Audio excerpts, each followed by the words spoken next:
Hello, good afternoon, and welcome to the One World Festival. It's a great pleasure to be with you. I'm Monawar Hussain. I'm the founder of the Oxford Foundation. We're also delighted to have a number of dignitaries, including Her Majesty's Lord Lieutenant, High Sheriff for Oxfordshire, and also the Lord Mayor.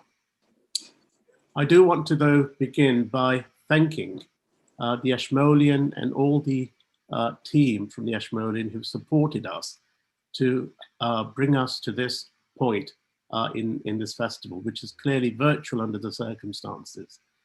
Thank you also to all the planning committee of the festival. Many of them are joining us virtually.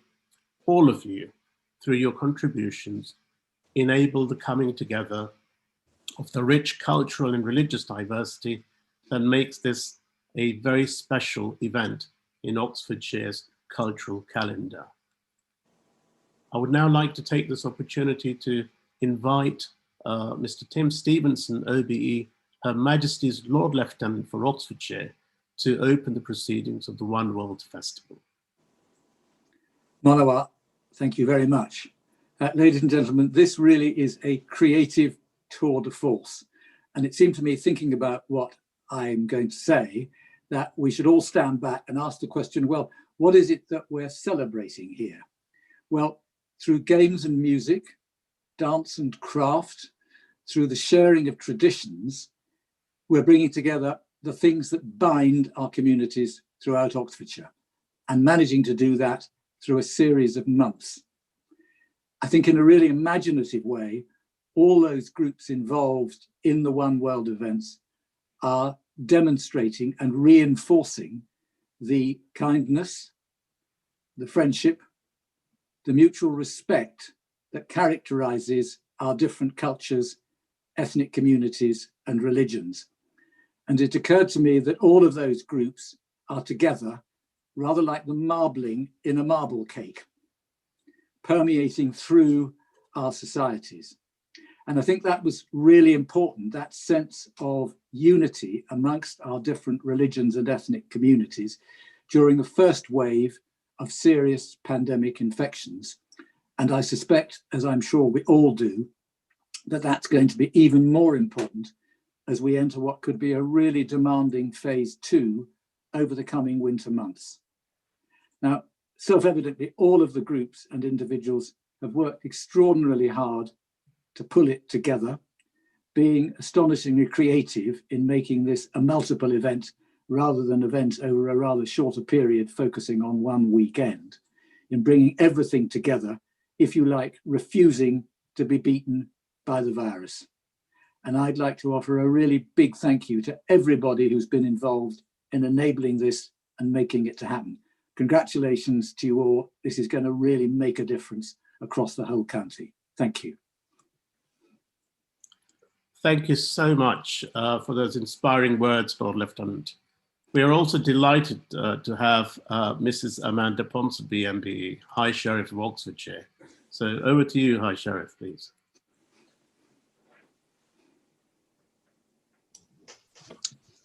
Hello, I'm absolutely delighted to be part of this. Last year, I actually came to the Ashmolean, and so I know from visiting last year that the One World Committee really pulls off a fantastic event. It was such a wonderfully fun and vibrant event, and I loved it. And I only wish we were all there today, but I have to send you so many congratulations for pulling this off in a virtual way. These don't get any easier, these virtual events. The technology terrifies us all. I very nearly had to ring Monawar today saying, I need some light in the darkness because we had a power cut. And I thought I might be here with a candle and my mobile telephone, which would have been slightly more complicated. But anyway, I'm here to join you. The Ashmolean is a light in Oxford. It brings together, it's such an amazing collection of things from all over the world, every culture, every religion, and how lucky we're to have it in the heart of the city. And I know we're going to see some of the curators, and it just demonstrates what living together with different nationalities and people from different religions means. I think COVID, as the Lord Lieutenant has said, has been a wonderful way of bringing people together. This morning, in our village church here, I watched the first Advent candle being lit. That is actually quite special. The vicar and his son were alone in the church, but in the Christian faith, that is light in the darkness, and the other candles will be lit. And they all represent hope, love, joy, and peace. But we have that in every religion, and those are the four things that we need to keep hold of. So anyway, well done, all of you. Wonderful committee, and let's enjoy today. Wonderful. Thank you so much for those kind words. Hi, Sheriff. I now want to invite Councillor Craig Simmons, our Lord Mayor of Oxford.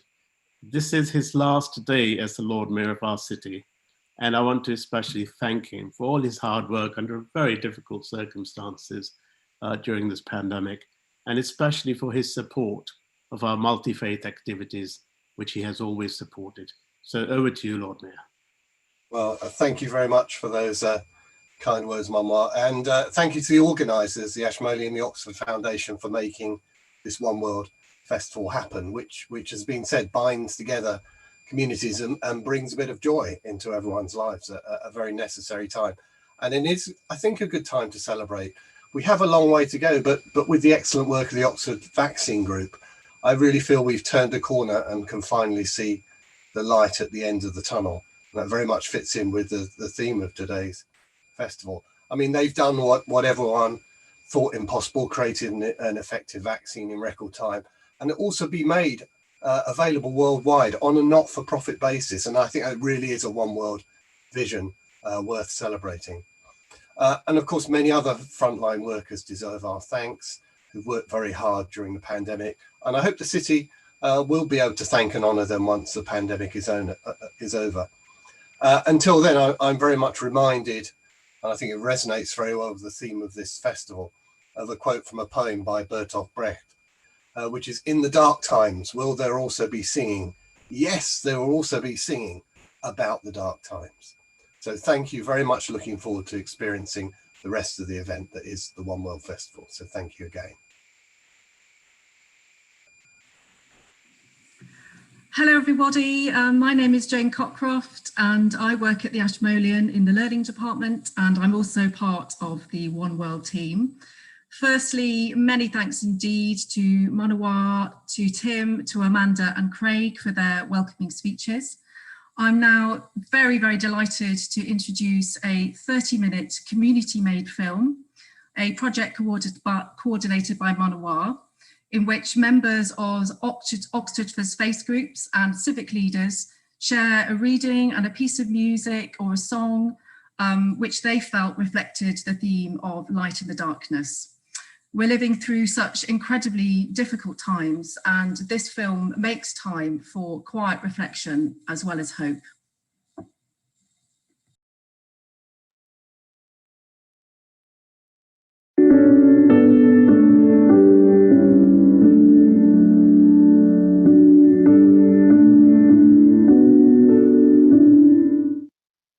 I am the light of the world. He who follows me shall not walk in the darkness, but shall have the light of life. The Gospel according to St. John, chapter 8. A poem that reflects that quotation from Scripture. I see your world in light that shines behind me, lit by a sun whose rays I cannot see. The smallest gleam of light still seems to find me, or find the child who is hiding deep inside me. I see your light reflected in the water, or kindled suddenly in someone's eyes. It shimmers through the living leaves of summer, or spills from silver veins in leaden skies. It gathers in the candles at our Vespers. It concentrates in tiny drops of dew. At times it sings for joy, at times it whispers.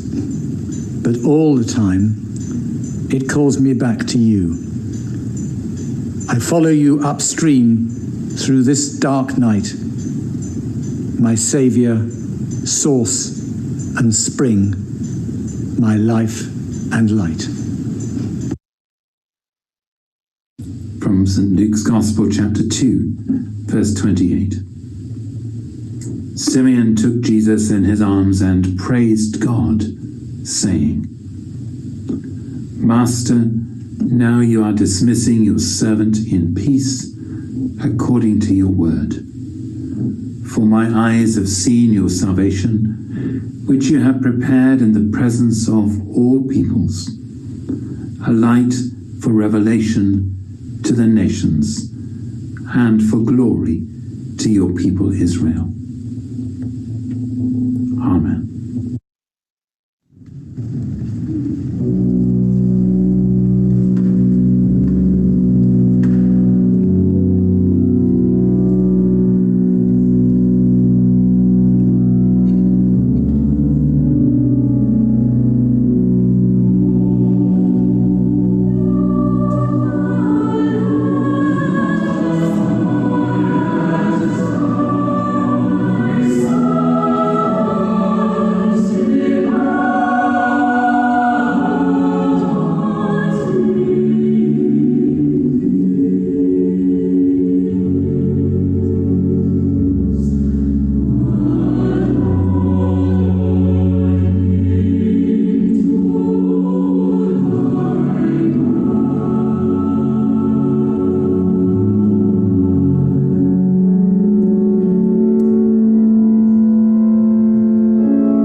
In daily Jewish morning prayer, before we declare the oneness of God, we say a blessing for God as creator of all that is light, but also that which is dark. But the existence of a darker side to creation is no reason to despair, for God also balances and reconciles many elements to make peace, shalom, making whole what is in need of healing. Being made in the image of God, we too have the power and responsibility to heal and be peacemakers.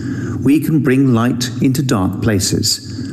We can connect to the goodness in ourselves and lighten the loads of others.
One of the oldest Jewish customs is observing the Sabbath. From sundown on Friday to sundown on Saturday, we let go of our busy week and rest. In effect, we press the pause button. The difficulties of the week aren't forgotten, but we make a special space for family, friendship, joy, and love. By lighting the Sabbath candles, we celebrate the light and goodness of the world, and when the Sabbath is over, we keep that flame burning in our hearts, the Sabbath candles lighting a path for us through the week to come, no matter what darkness we may meet. Schabeslicht und Schabeslocken, oh wie süß sei ihr Schein. Schabes, oh Schabes, oh heiliger Schabes, wie viel bringt Trost dem jeden in sein Elend, in sein Pein. Schabes, oh heiliger Schabes, dai di dai dam dai dai dai. Dai di di dai dam dai dai dai. Dai di di dai dam dai dai dai di dai dam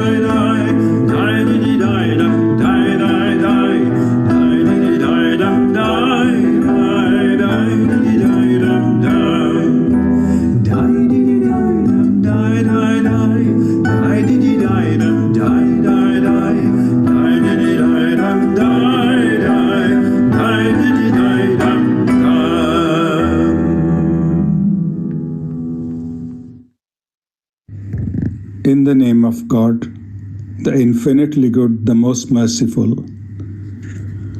God is the light of the heavens and the earth. The likeness of his light is as a niche, wherein is a lamp. The lamp is in a glass, the glass as it were a glittering star, kindled from a blessed tree, an olive neither of the east nor of the west, whose oil would almost glow forth of itself, though no fire touched it, light upon light. God guides to his light whom he wills, and God strikes similitudes for men, and God is knower of all things. And now a supplication on light from the Holy Prophet. God's peace and blessings be upon him. O God, place light in my heart and light in my tongue, and place light in my hearing, and place light in my seeing, and place light from below me, and place light from above me, and light on my right, and light on my left, and place light ahead of me, and place light behind me, and place light in myself, and make the light greater for me. Amen. In a time of darkness and grief, it is your light that we need. You came to teach us how to live. Muhammad Ya Rasulallah, you were so caring and kind. Your soul was full of light. You are the best of mankind. Muhammad Khair Khalqillah, Salu ala Rasulillah, Habib al-Mustafa. Peace be upon the messenger, the chosen one. From luxury you turned away, and all night you would pray. Truthful in every word you say, Muhammad Ya Rasulallah. You were so caring and kind. Your soul was full of light. You are the best of mankind. Muhammad Khair Khalqillah, Salu ala Rasulillah, Habib al-Mustafa. Peace be upon the messenger, the chosen one. I tried to follow your way, do my best to live my life as you taught me. I prayed to be close to you on that day and see you smile when you see me. Salu ala Rasulillah, Habib al-Mustafa. Peace be upon the messenger, the chosen one. Seek with all your hearts the heavenly light, so that you may be enabled to understand the realities, that you may know the secret things of God, that the hidden ways may be made plain before your eyes. This light may be likened unto a mirror, and as a mirror reflects all that is before it, so this light shows to the eyes of our spirits all that exists in God's kingdom, and causes the realities of things to be made visible. By the fire of the love of God, the veil is burnt, which separates us from the heavenly realities. And with clear vision, we are enabled to struggle onward and upward, ever progressing in the paths of virtue and holiness, and becoming the means of light to the world.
Tunnels do end, with brightness piercing the gloom, beams of light and hope.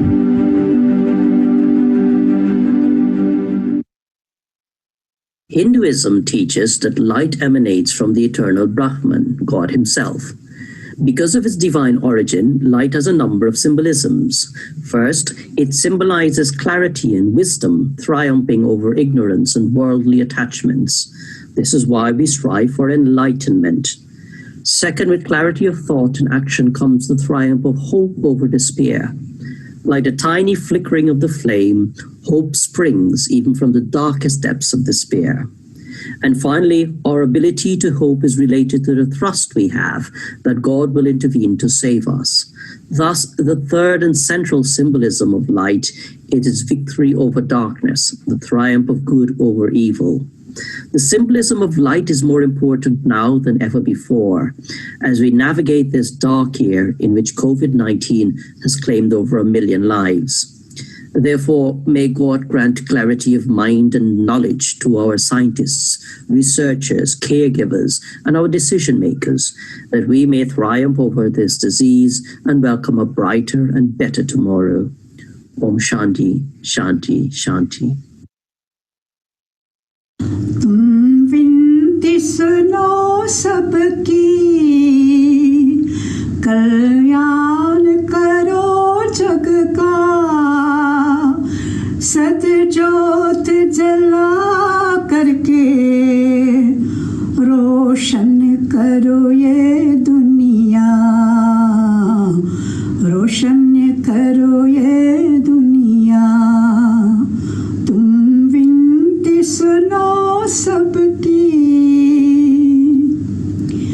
हम सब हैं मुश्किल में, अंधेरा छाई है, लोगों परेशान है, पर तुम पे भरोसा है। तुम विनती सुनो सबकी। Almighty Creator of the world, listen to our prayer. Restore the world with your shining light. Give us guidance and show us the way as we together light our candles of hope each day. धरत और आसमान के बिखे समस्त एक जोत है, ना काट है ना बाढ़ है, ना बाढ़ काट होत है। This is from our Sikh Gurbani. Now our Gyani ji, Sant Singh ji will say this thing in his words.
One night when I was not tired, I fell asleep and saw a gleaming drum with a golden light everywhere. Shining like the sun, it beamed everywhere. It glowed in the 10 directions.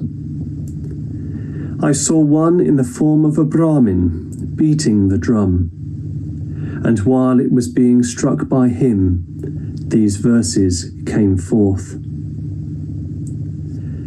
By the excellent drum of golden light, let the woes in the 1,000,000 world be suppressed, the woes in the evil states, and the woes of poverty here in the world. And by this resounding drum, may all troubles in the world be suppressed. May all beings be without fear, fearless.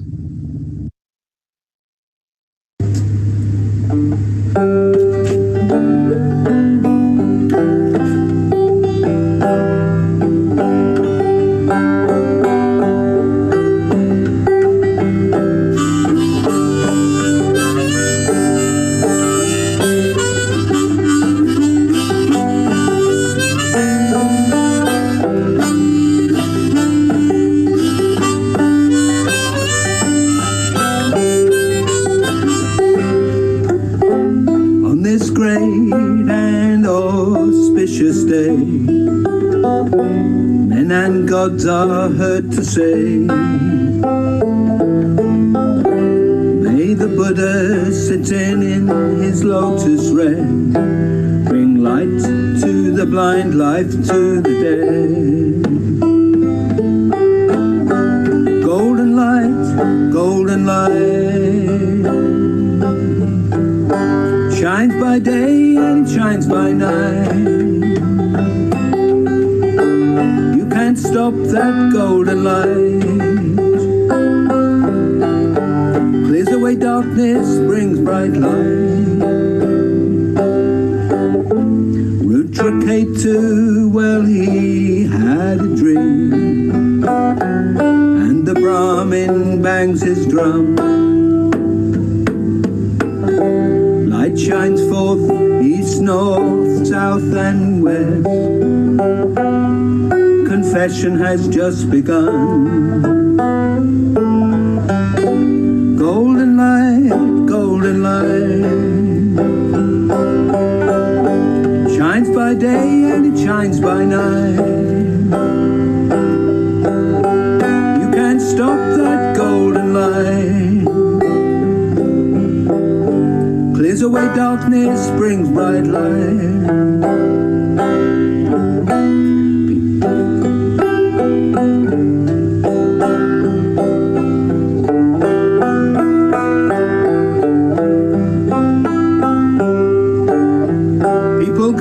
From near and far,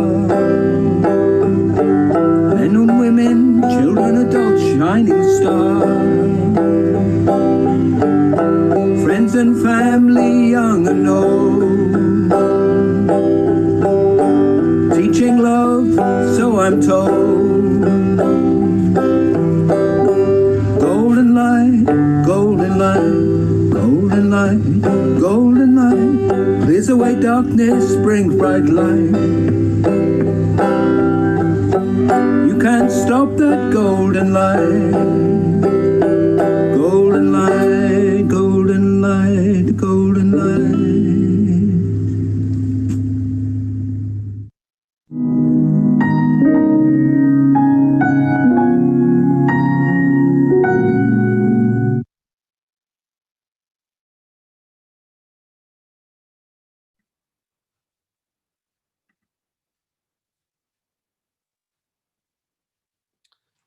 Great, wonderful. Well, once again, thank you very much to all the participants in that who gave up their time and shared the beauty from their traditions. So thank you to all of them. Now it's my honor to introduce Francesca Leoni, who is the Curator of Islamic Art at the Ashmolean and who will be talking about a mosque lamp she has selected to reflect our light in the darkness theme.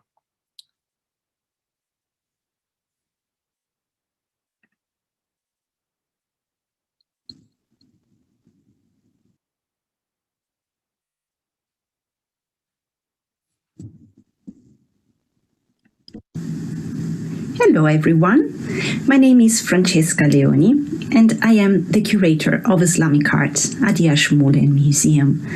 I'm joining you today because I would like to talk to you about one of the most iconic objects in the museum's collection. This is a gorgeous mosque lamp produced under the reign of one of the most prolific Muslim patrons of the arts, Muhammad bin Qalaun, who ruled Egypt and Syria between 1293 and 1314.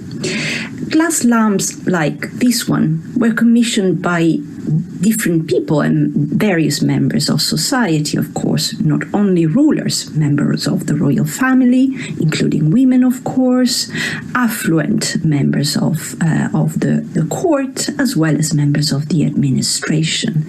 And they were really objects that were designed to be gifts for public buildings and institutions, be they Quranic schools, mosques, madrasas, hospices, tomb complexes, and therefore intended really for public use and public benefit.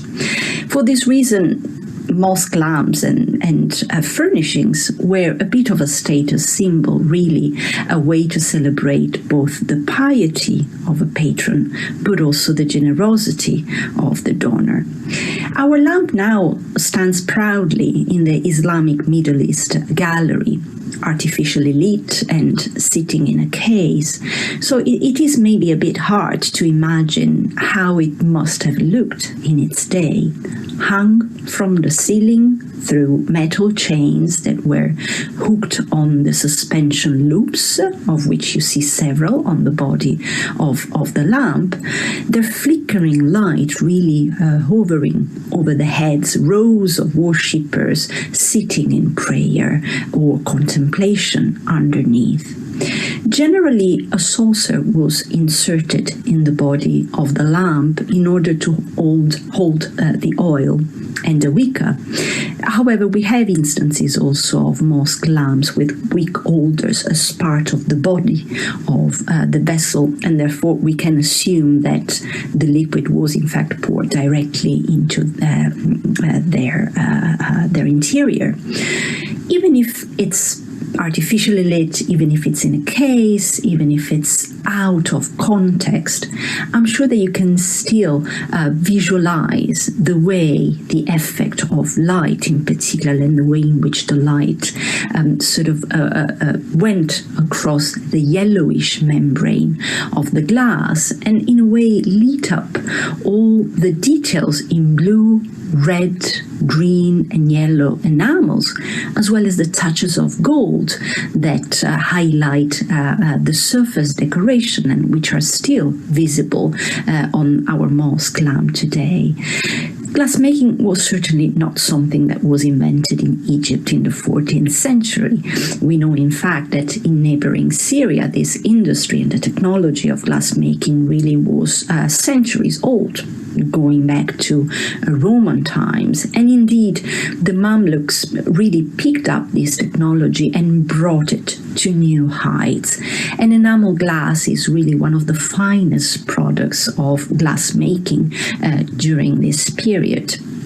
The enamel or enamels are in fact substances, crushed glass really containing different media, different substances, which are then mixed with an oil-based medium, which is the way in which then the substance is applied to decorate a vessel. And at this point, clearly, this material needs to be heated in order to fix it permanently to the surface of the glass. And that's when the situation and sort of the whole technology gets tricky, because different substances required different temperatures, heating temperatures.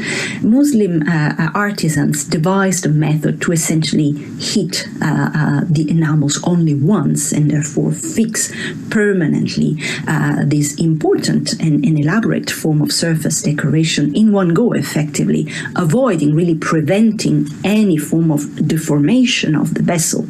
Our mosque lamp is 30 centimeters high, roughly the same size in terms of diameter, if we look at the base in particular. So we can see how tricky the whole process of decoration was, and it was really the final touch, if you wish, on this vessel, repeated for tens, if not hundreds of them. The glass production didn't last much longer. It in fact reached sort of decade roughly in the 15th century. And that's when Venice, which had already been importing glass from the Near East, picked up the technology. And I'm sure that all of you, or most of you, if you have been to Venice, you must have visited the island of Murano, where incredible glass making is still being produced today. And Venice has eventually become world famous as a result of glassmaking techniques and glass production, speaking of sort of technological and cultural transfers. Before I leave you, I wanted to draw your attention to one important detail on this lamp, which is the one aspect that resonates the most, I believe, powerfully with this year's One World Festival's theme, Light in the Darkness. And this is the blue inscription along the top of the lamp, in the sort of the conical shaped section of the lamp, which is drawn from the Quran, Islam's holy book, and reads, Allah is the light of the heavens and the earth. Allah nur as-samawat wal ard. The example of his light is like a niche within which is a lamp. مثال نوره كمشكوات فيها مصباح. The lamp is within glass, the glass as if it were a pearly white star. المصباح في زجاجة. الزجاجة كأنها كوكب دري. Lit from the oil of a blessed olive tree. يوقد من شجرة مباركة زيتونة. Neither of the east nor of the west. لا شرقية ولا غربية. Whose oil would almost glow even if untouched by fire. يكاد زيتها يودع ولو لم تمسسه نور. Light upon light. نور على نور. Allah guides to his light whom he wills. يهدي الله لنوره من يشاء. This passage is known as the verse of light or Ayat an-Nur and compares God's light to that of a mosque lamp, pretty much like ours. Looking at it, therefore, brings us comfort and solace, and it does really brings us to all believers in difficult moments, reminding us that God is constantly present in our lives.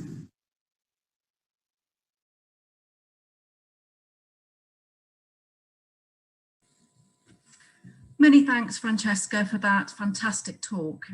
Just to add to that, there is going to be a new Light in the Darkness inspired label project at the Ashmolean, which is aiming to shed new light on a range of different artworks and objects. So please look out for these labels, which will start appearing in the months to come at the Ashmolean. I'd now like to introduce the first of 3 parts of our programme, inspired by Diwali, the Hindu Festival of Lights, which took place earlier this month. And I'm going to start by handing over to Rowan Guthrie, who is my colleague in the learning team, and she's going to be showing you how to make a paper lotus flower inspired by the goddess Lakshmi.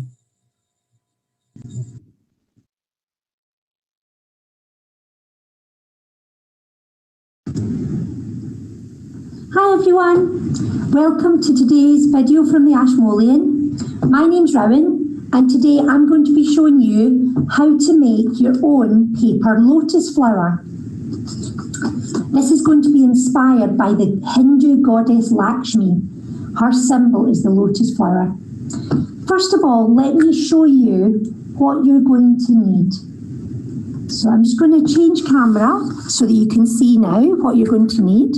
So for this activity, you're going to need some colouring pens or pencils, whatever you have, a pair of scissors, a pencil, a glue stick, a couple of sheets, 2 sheets of white paper will be enough. I'm using ordinary printer paper. And you need a saucer, and this is going to be for drawing round to get the lily pad underneath the flower, the green leaves. Okay, so the first thing I'm going to do is I'm going to show you some pictures of the goddess Lakshmi. So I'm going to share my screen now, and we can have some inspiration for what we're going to do today.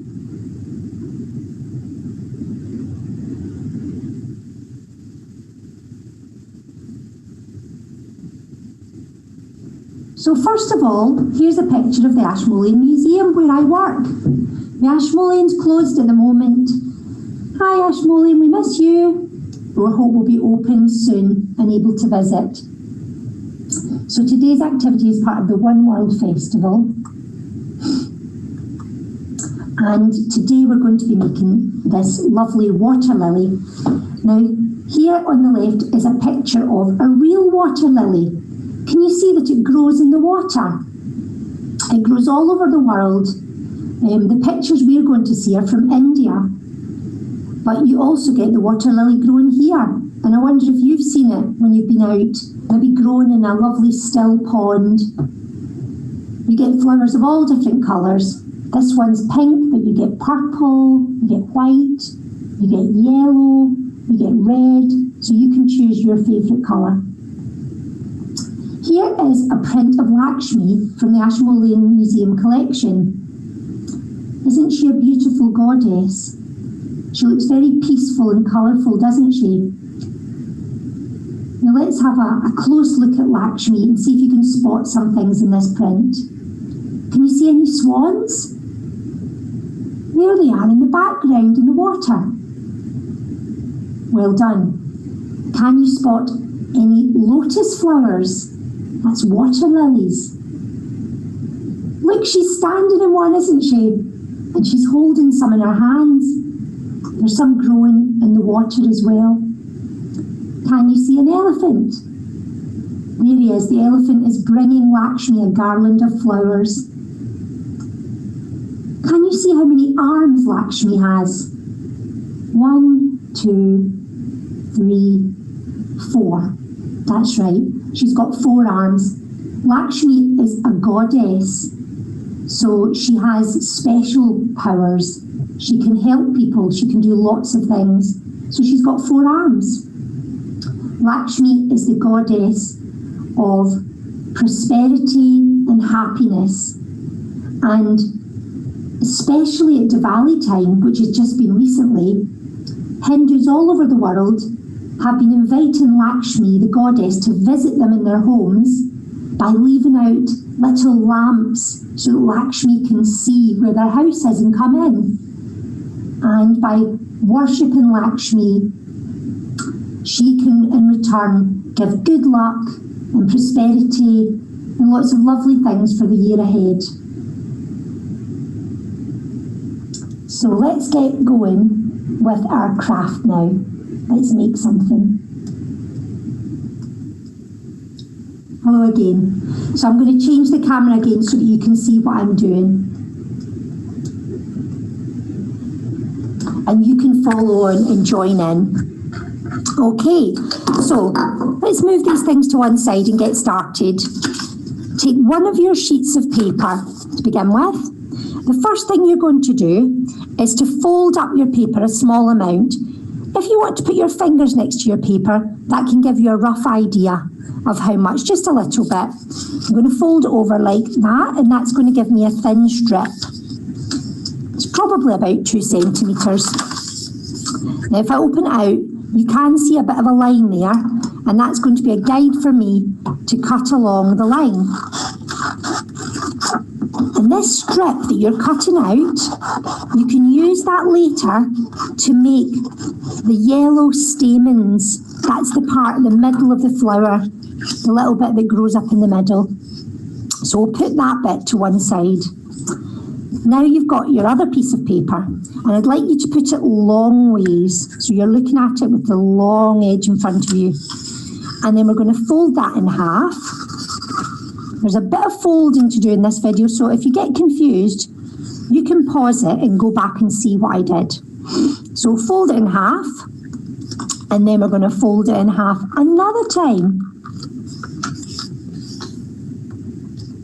And we'll turn it this way, and we'll fold it in half this way. Very good.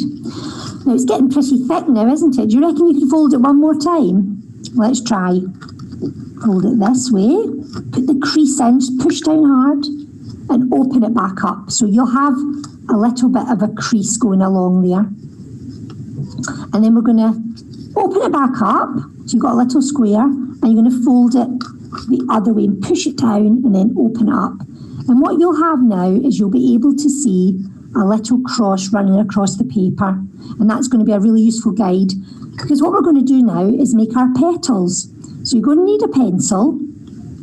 And can you see where the fold line is? If you put a little dot so that you can see in the centre line. And what I'd like to do is draw a line, like a nice arch line, going up to the middle in that shape. So you're going to make like a nice arch shape. Then go from the middle all the way up to the top. You might want to ask a grown-up for a bit of help if this is a little bit tricky. Then down at the bottom, if you can put 2 fingers from the edge and make a little dot, and then the same on the other side. Actually, that's too much. Let's do 1 finger. Sorry, everyone, it's a bit confusing. 1 finger. And then I'd like you to join that line down to the dot that you've made at the bottom. And that has given us a lovely petal shape, which we can cut out now. So let's cut out around our shape. Again, you might want to ask a grown-up for some help with this, if it's a bit difficult. Now, when you try and open these up, you might notice that they're joined together. They're all joined together, but we actually want to have lots of separate petals, so I'm going to cut along that line. And let's see how many petals we've got now. So we've got lots. 1, 2, 3, 4, 5, 6, 7, 8. So we've got 8 petals in total. Have you got that? Fantastic. Now the next thing we're going to do is choose a colour that you want to do your water lily in. Now there are all different colours of water lilies around the world. You might want to do pink, you might want to do orange, red. You could leave it white if you don't like colouring. I'm just going to do the edges because it takes a long time to colour them in. If you had some coloured paper, that would save you some time. But I think it looks quite pretty if you just do the edges. You can see on this one, I've just done some round the edge. So that's going to take us a little minute. So while we're doing that, I'm going to tell you a story about Lakshmi. So once upon a time, long ago, it's said that in a city far away, there was a king and a queen. And the king gave the queen a beautiful necklace of pearls and jewels. The queen loved it, but one day when she took it off, a crow flew down from the sky and snatched her necklace and flew away with it. It was lost. She was so sad. Now the crow was trying to steal that necklace for its nest because they love shiny things, but it was too heavy for the crow and it dropped it, and the necklace fell down to the ground, and it landed in someone's garden. It landed in the garden of an old poor lady. When she found the necklace, she was amazed. She was very poor. What do you think she might do with the necklace? Do you think she might sell it so that she has some money for food?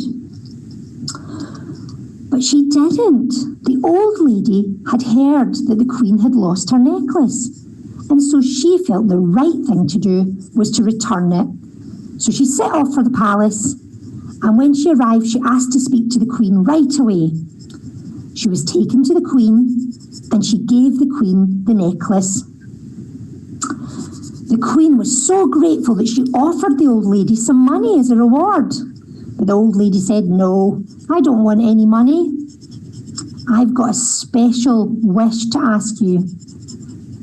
"Anything. What would you like?" asked the queen. She said, "It is coming up for Diwali, and everyone's going to be putting up little lamps outside of their house. But this year, can you make a rule that only I can put out a lamp so that my house will be the only house in the whole city that will be lit up?" Everyone, I'm just doing the other side now, so you can turn them over and do the other side. "Certainly, you can have your wish," said the queen.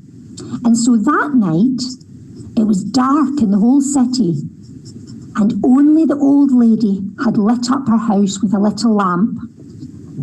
Now, soon it was time for the goddess Lakshmi to arrive. Lakshmi came to the city and discovered it was completely dark. "This is strange," thought Lakshmi. "Usually everyone lights up their house to invite me in." She was just about to give up and leave when she saw one tiny light shining from a house. Lakshmi went to the house and met the old lady. The old lady explained to her what had happened. And she said to Lakshmi, she asked her if Lakshmi would be able to give her family good luck and health and happiness for the year ahead.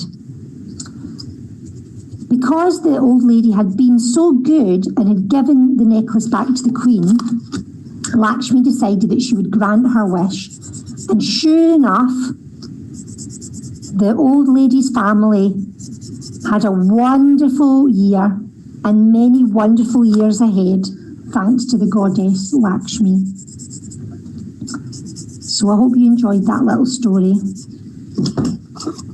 Okay, I think we're nearly done now. Just a few more to do.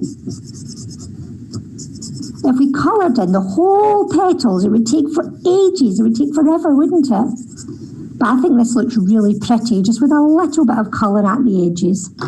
Okay, let's go on to our next stage. I'm going to pop my petals to one side, and we're going to need a circle at the base of our flower to stick our petals to. So I'd like you to get your other piece of paper now. And you remember, you need a glass to draw around. It's just a small drinking glass, like a small glass for juice. And I'm going to draw my circle around. And I'm also going to get my saucer, which is going to be about the right size for my lily pad to go under my flower. And I'm going to draw around that too. Now, there's a bit more cutting out to do now. So we'll get our scissors and we'll cut these out.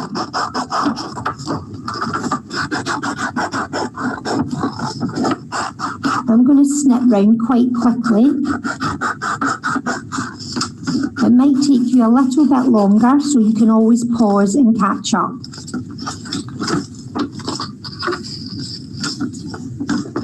Ah, there's my circle. It disappeared for a minute there. So this is my circle for the bottom of my lily flower. My lotus flower. Let's go around. Okay, so you should have two circles now and all your petals. I'm first of all going to put away the big piece and just keep the little piece, which I'm going to need for assembling my flower. Now this is the exciting bit. Do you remember before you folded the paper, so you should be able to see the centre point there. Now if you come down about a finger's width from the centre, that's how far I want you to cut. Not quite up to the halfway point, but just about 3/4 of the way up to the middle. So can you see I've just made a little cut there. It's got little feet, can go for a walk. So I'd like you to do that with all of yours. I'm not going to mark them. I'm just going to have a rough guess. It doesn't need to be perfect. Just snip about not quite up to the middle. We've got lots of them to do, haven't we? It's quite a fiddly craft, this one, but it is worth it because I think the lotus flower looks very lifelike when it's finished. It's the right shape. Here we go. And snip. So I've done all 8 petals now, and I'm going to get my glue stick ready. And what we're going to do is put a bit of glue on one side, and then we're going to fold over the other side on top, so it makes like almost like a little shape, a little standing up petal shape. Can you see that? Put it that way so you can see. Okay, let's do that with all of them. So a little bit of glue on one side, doesn't matter which side, and fold over. So you're getting a lovely curved shape, just like a petal. There we go. Now, water lilies are amazing because they grow even in murky, dirty old water. You'll see these beautiful, bright flowers coming up.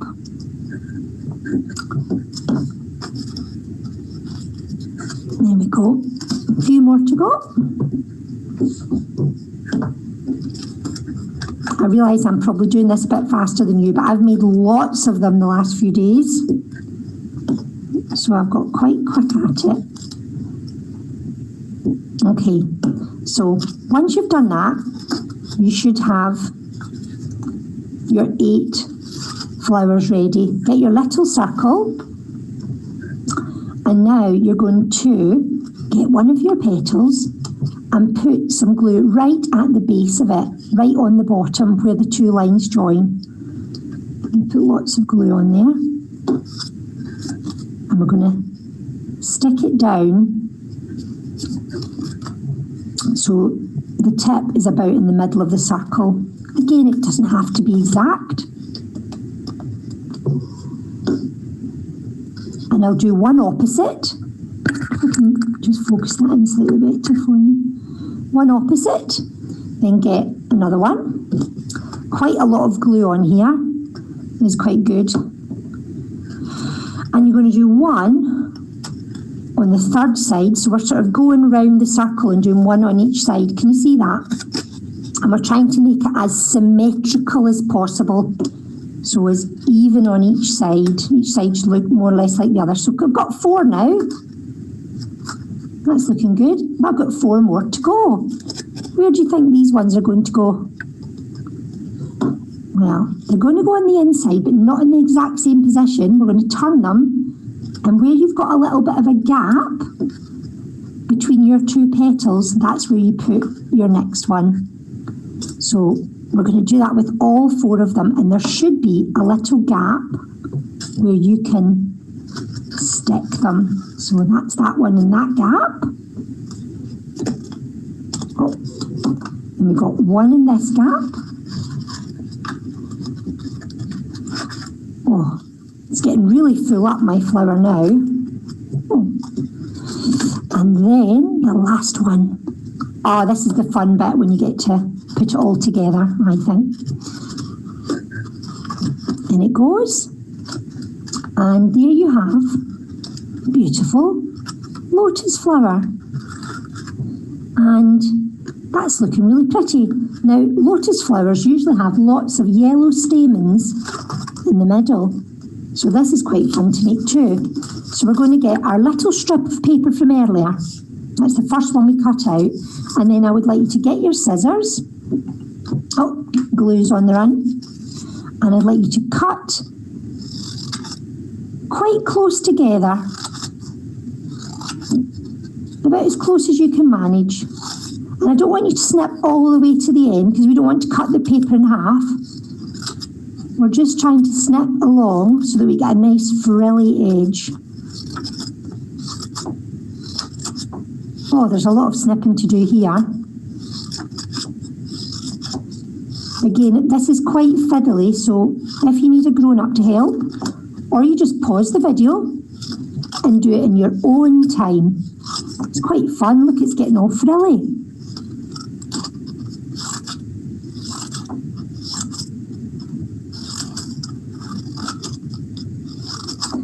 Now, if you had some yellow paper or some yellow paint, it's quite nice to colour it in yellow because that's the colour, and you might even want to do that before you cut it out.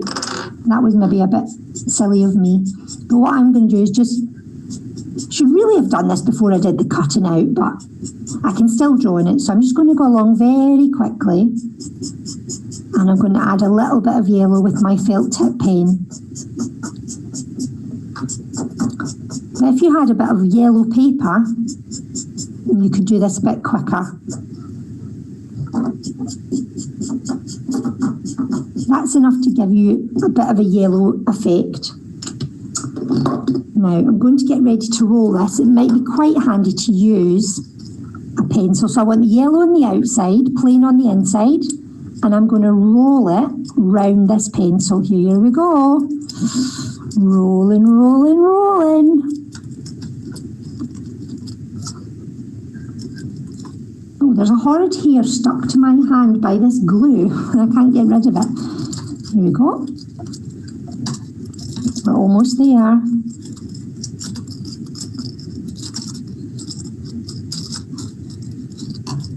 And before I get to the end, I'm going to put some glue on the end because I'm going to want to stick it down.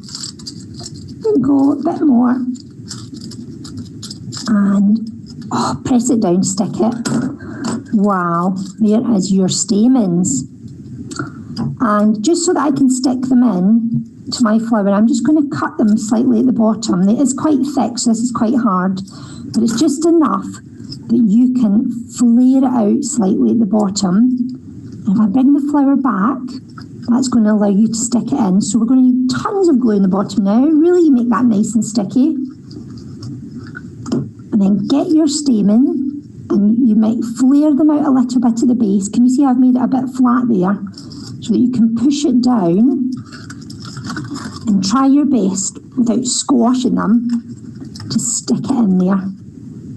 There we go. And then we're going to bring back our other circle we cut, which is for our lily pad. And again, if you had some green paper, you could do it with colouring pencils, but it does take quite a long time. And lucky for me, I've got a bit of green paper lying around. So I'm going to make mine all sticky. You could also use some green paper from a magazine. That would also work. I'm going to stick this on, and I'm just going to cut around it. Now, it's perfectly okay to just colour in as well. So if you've got your green colouring pen there all ready to go, then you just continue with that, and you just take your time and make it like a lovely green leaf under a lotus flower.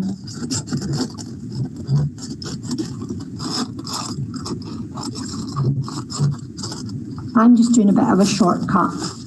So here's my green lily pad, and for the final step, I'm going to put some glue on the bottom of my circle. I'm going to stick it onto my lily pad. Oh, my stamens are coming off. I might need a bit more glue.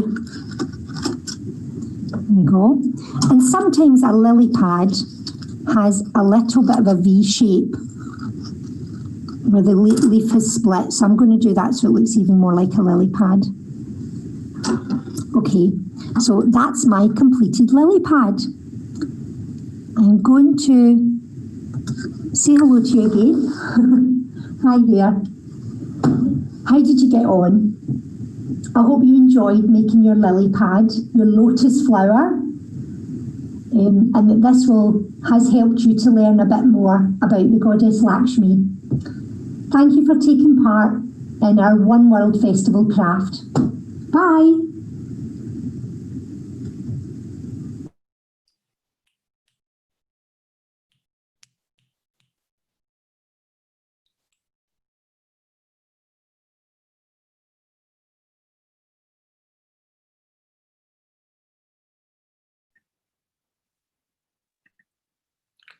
Rowan, that was wonderful. Thank you so much for that. Next, I'm pleased to introduce Shailendra Bandre, Curator of South Asian and Far Eastern coins and paper money.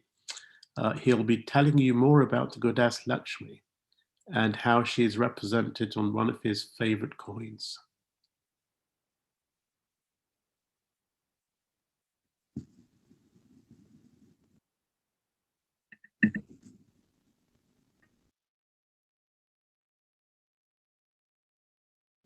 Hello, and welcome to the One World Festival. My name is Shailendra Bandre, and I am the Senior Assistant Keeper in the Heberden Coin Room of Oriental and Far Eastern coin collections and banknotes. The theme of this year's One World is From Darkness to Light. And the object that I'm going to talk to you about is an embodiment of that principle. This is a coin. It is of silver, and it was used to make payments. It was struck in what is now known as Pakistan, but in ancient times, this area was called Gandhara. The king who struck it was called Azilisis. He was a Central Asian nomad, and this group of rulers is called the Indo-Scythians. His kingdom grew rich on the trade that was conducted on the fabled Silk Route. Many ancient religions like Zoroastrianism, Hinduism, and Buddhism flourished at this time. Have a look at the coin. It shows a standing woman. She's standing facing us, and her figure is full of feminine beauty. She is Sri Lakshmi, the Indian goddess of fertility and plenitude. She has slender arms and delicate shoulders. She has curvaceous and prominent hips. Look carefully at her upper body. She wears large earrings, and she also wears a tiny necklace and armlets midway through her upper arms. Her left hand rests on a hip, while her right is close to her breasts. With the right hand, she is making a gesture like that. This gesture is a gesture of reassurance. The goddess is reassuring us to be anticipating light from darkness, to anticipate a period of fertility and plenitude. That is what the blessing is for. If you look at her feet, you'll see that they rest on a flower. That is a lotus flower.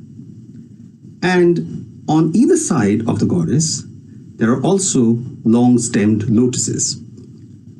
On these two lotuses by her side, two elephants are standing right at the top. Each of the elephants has its trunk raised and it is pointed towards the goddess's head. This is to suggest that the elephants are sprinkling the goddess with water. The water is of course not visible, you have to imagine it. And you have to imagine how the spray of water would make this beautiful goddess lustrous and glistening. This depiction is deeply symbolic. Each part of it has a deep meaning. Look at it again and you will notice that the goddess is actually representing the earth. Earth is Mother Nature. Earth provides food for all of us. The lotus symbolizes purity. It rises from muddy waters and nobody can see its roots. It therefore also symbolizes rejuvenation. It's coming back to life from a murky, dark background. The clouds that are watering the earth are symbolized by the elephants. You can imagine that in a country that survives, a culture that survives mainly on monsoon rains, the onset of the rainy season is a very important period in the calendar. You have to imagine the months of April, May, and June, parched dryness, extreme heat, nothing grows, and then these life-bearing clouds emerge as if out of nowhere, and they open the heavens, and the earth is completely drenched in their outpouring, making her fertile, as it were. Around the image of the goddess, you can see that there's an inscription. The inscription is in an ancient Indian script known as Kharoshthi. Kharoshthi script is now extinct, but it was written from right to left. Each of these letters makes a sound. Below the feet of the goddess, you will see 5 letters. On the right, there is one that looks like a walking stick. That is pronounced as A. Then follows an angle turned upwards with a diagonal. That is pronounced as Yi. That is followed by a letter Li. Then there is a letter that looks like the English letter T, and that is pronounced as Sha. At the very end, there is a letter that looks like P, and that is pronounced Sa. Together, these 5 letters make the sound A, Yi, Li, Sha, Sa, and that means of Ayelisha. The coin is of Ayelisha. Ayelisha is the Indian equivalent of the king's name Azilisis. On the other side of the coin, you see King Asilasis riding a horse. He has raised his hand up in the air and he's holding a whip in it as a symbol of royal authority. Around this depiction is an inscription that is written in the Greek language. So you see that this coin is not only leading us from darkness to light in terms of the fertility goddess being depicted on it, the point that it makes towards abundance, but it is also a very multicultural coin. On one side, it has Greek inscription. On the other side, it has Indian inscriptions. It was struck by a Central Asian king. It was struck in an area which is now divided in 3 different countries. And it was struck to depict an Indian goddess. So there are lots of multicultural strands that come into this depiction. Coins tell us a lot about the world that they circulated in. Religion and belief are just one of those two many aspects. Sri Lakshmi, the goddess, celebrates the association of the earth and the sky. She stands as an embodiment of earth, and she is hoping to receive the benevolence of the skies in terms of the pouring rains. She is thus the heavenly mother and the source of all creation and rejuvenation. The coin therefore stands as an ancient testimony to her depiction as the goddess of fertility. The theme of leading from darkness to light is an ever-pervasive theme in Indian philosophy. As it is said in the peace mantra in the Vedas, lead me from untruth to truth, lead me from darkness to light, and lead me from death to immortality. Om, let there be peace, let there be peace, let there be peace. Thank you very much.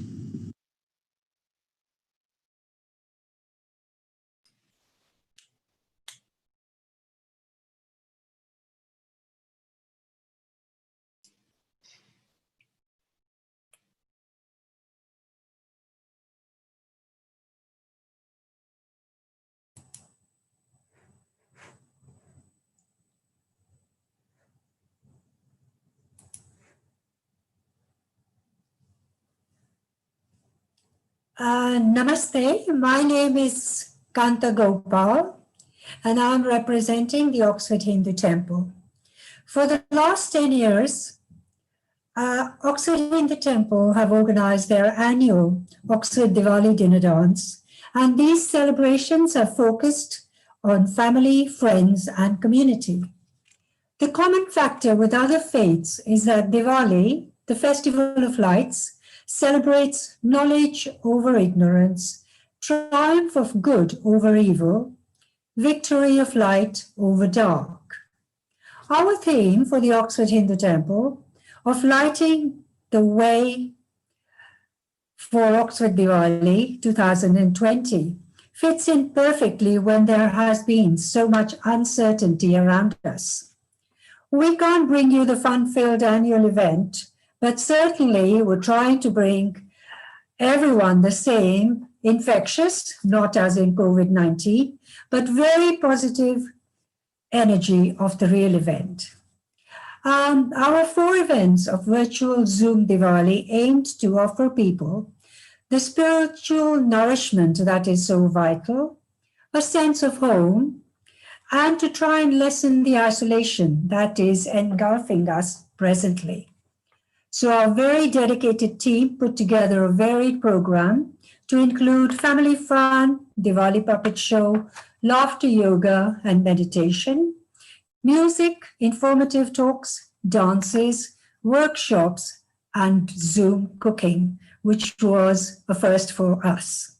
So please enjoy our very condensed video of 4 evenings, which includes a mixture of culture, stories, and Bollywood fun. And of course, it will also have Lakshmi, the goddess Mahalakshmi that we have also heard about before. Thank you.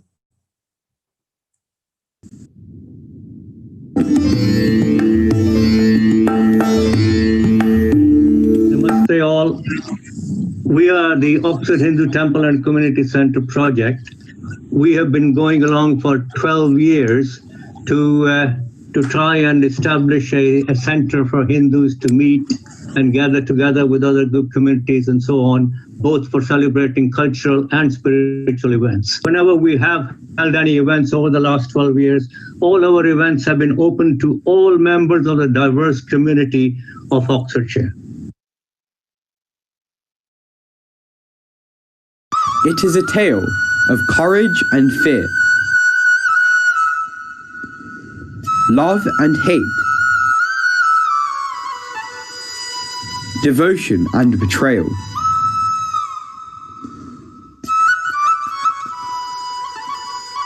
The epic spans the three worlds of gods, humans, and demons. Here, the forces of good and evil collide,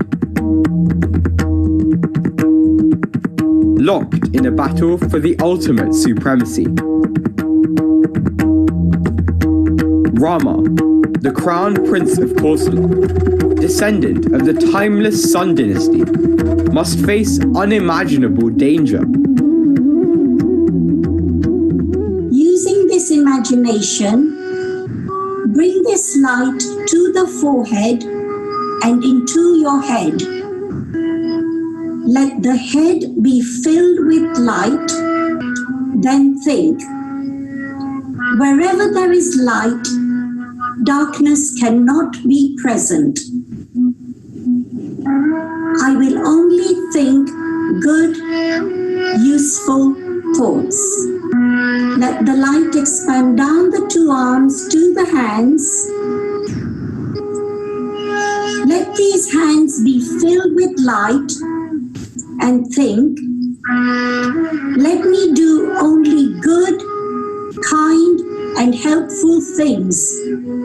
May I see harmony in all things around me. Laughter is the best medicine. So make you take a long breath in. I'll demonstrate and then I want you all to join in.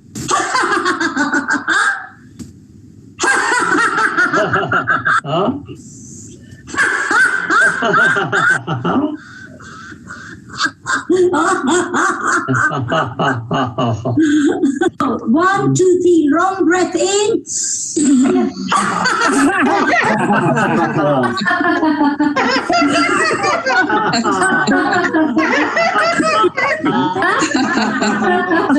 It's about eyelashes. The beauty of eyelashes and about how amazingly long eyelashes can pierce your heart.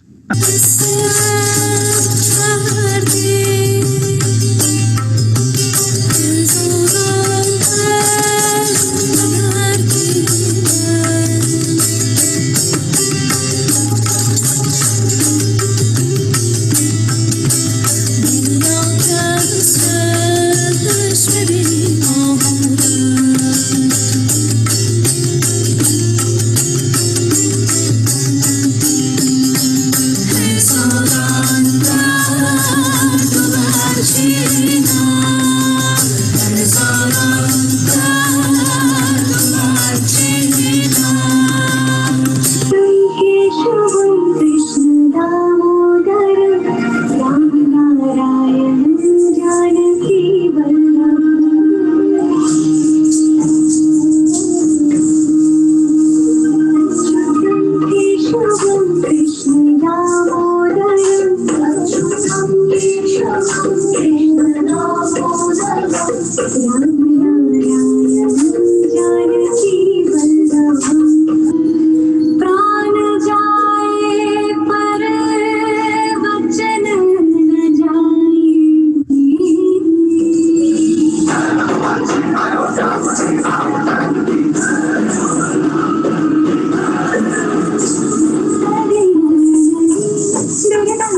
प्रणम्य शिरसा देवं गौरीपुत्रं विनायकं भक्तावासं स्मरे नित्यम् आयुः कामार्थसिद्धये प्रथमं वक्रतुण्डं च एकदन्तं द्वितीयकं तृतीयं कृष्णपिङ्गाक्षं गजवक्त्रं चतुर्थकम्. Our intention is to turn this, your block of clay, into something that might look a little bit like this. Just cut a section about 2 inches or 5 centimeters off the end. Just put the weight of your hands on it to push it down. And this is the lotus throne that Lord Ganesha sits upon. You can just make into a cricket ball shape. This is going to be Ganesha's belly. And we can snap it in half. But this is going to be Ganesha's right leg. So we need to join the leg to the hip. And that will become a foot. We make the other leg. So again, join it at the hip. And now you can see the shape of the legs taking place. This is going to become the chest. He's got 4 arms, of course. Comes from the same shoulder, and it will become vertical and will hold the axe, which will become the head. Okay. It's an edible diya. This diya is got Nutella in it, and the coffee flavor and the coconut. So this diya, yeah. Here I got 1 cup of desiccated coconut, and this will go into this bowl, and the half the cup of milk powder, and this is going in the bowl. Condensed milk, about 3 tablespoons, full cream milk, about 5 tablespoons, 4 to 5 tablespoons. Green cardamom powder, which is a 1/4 spoon or half a spoon, depend how much you like. Put it in the microwave, and once it's cooked, the texture will be like this. So we can make filling for the inside filling for the diya. So we take a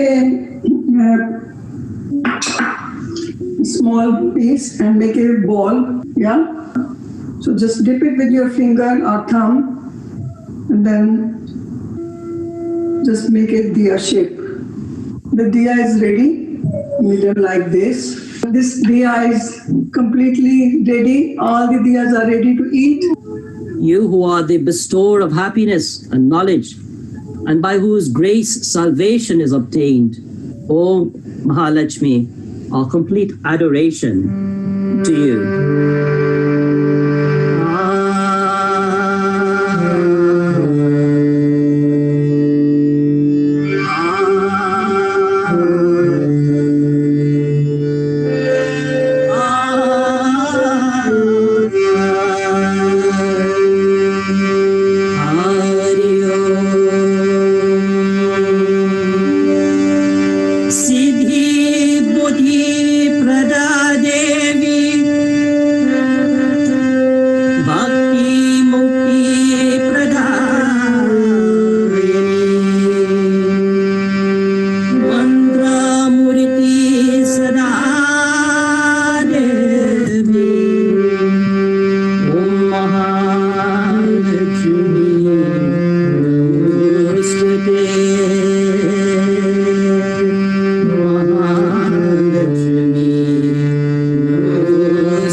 artistic and imaginative skills create beautiful patterns. Originally, Rangoli powder was made from white stone or limestone. They used red brick powder as color. Rangoli was not drawn just for decoration. It was to deter the insects from entering into the house. The pattern is always closed, so there is no space for the insects to enter. The belief is that the evil spirits cannot enter if it is closed. And you can also use colored powders. I made this with colored powder and different colored pulses and grains like this, and with flowers as well. And that is the fourth line, which gives us 8 ends like that.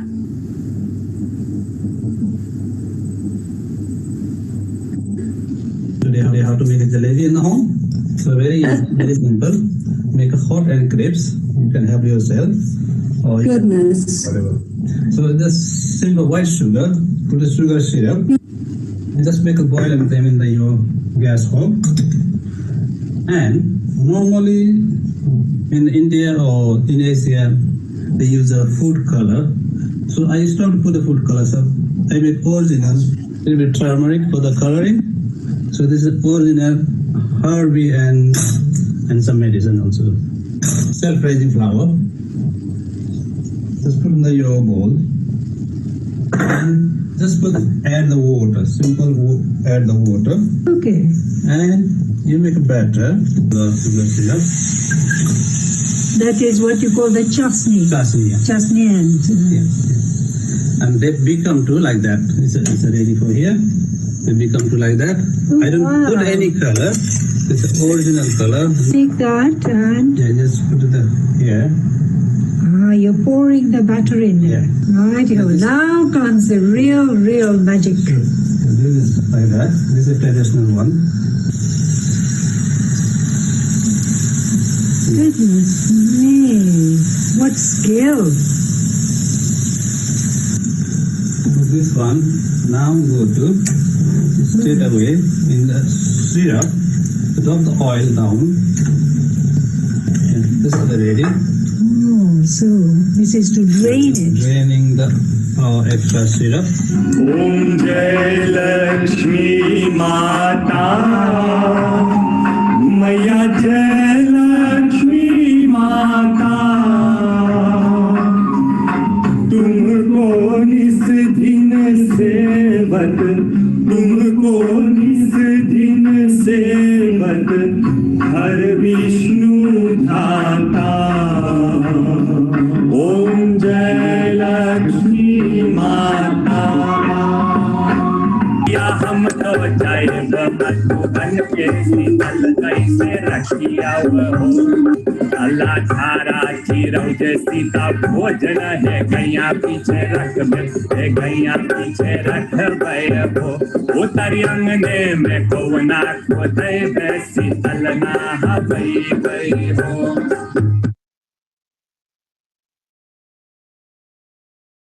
At the Oxford Hindu Temple Diwali celebrations felt like being part of one big happy family. A very special thank you for being there for celebrations that spanned over 4 evenings rather. Thank you firstly to all of you, to our amazing partnerships who turned up and gave us such tremendous support and encouragement, to our brilliant performers, our invited guests, the amazing organizing committee, the Oxford Hindu Temple Committee, and to everyone who got roped in to help in one way or the other. You have given us amazing support, and we're truly humbled and touched at your commitment to follow us on Zoom, which isn't an easy thing. We've tried to bring you a program that showed the lead up to Diwali, and we hope you've enjoyed it you're watching it as much as we've enjoyed presenting it to you. Thank you very much. A very happy Diwali. Stay safe. Thank you.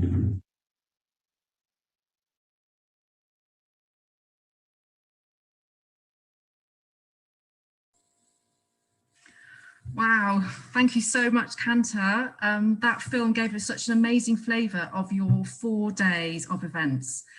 And thank you, a huge thank you to everyone who's contributed to our launch event today and to all of our community partners.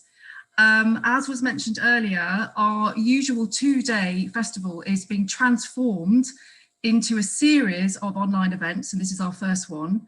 So just to let you know that our next One World event is on Sunday, the 13th of December at 2:30 p.m.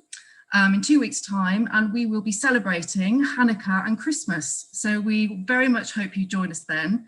And from January to March, we'll be sharing more events with you. So please keep an eye out on our website for all details of our forthcoming events. Thank you so much for joining us. And I'm going to hand over to Manoa for a few final words and goodbye.